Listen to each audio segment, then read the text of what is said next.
बीच रहिया में छोड़लू सनम, एगो तोहरे सहारा रहे। तू कहत रहलू यार ई मोहब्बत हमार तोहके जनमों से प्यारा रहे।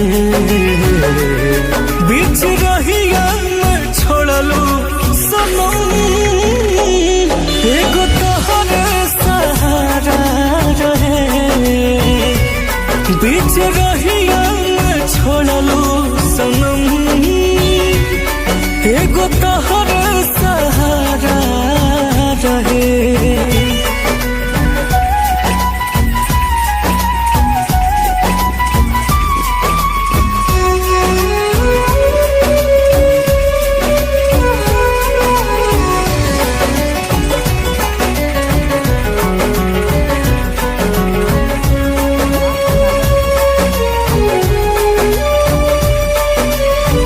दिलवा टूटी फिर न जुटी, दुनिया ताए जाए मजा लूटी।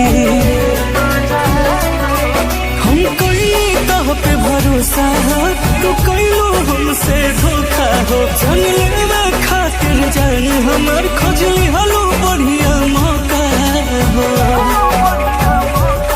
कई दिहलू जा जिंदगिया बिरान प्यार भइल गहरा रहे। बीच रहिया में छोड़लू सनम, एगो तोहरा सहारा रहे। बीच रहिया में छोड़लू सनम,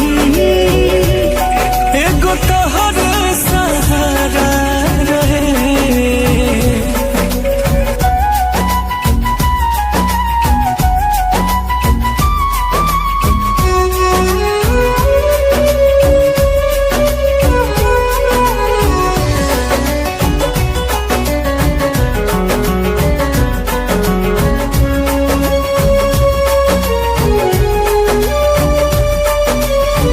जिया तनी आस में कबहू ताइबो, अपन बिनैया के कितना रोइबो। गम के ऐसन आधी बहाल नेह के दिया बूत गइल। प्यार से भरल दिल हमार प्यार में तहरा लूट गइल। अब का करी सवाल जा रहा खुशहाल, दिल में मुना तो तहरा रहे। बीच रहिया में छोड़लू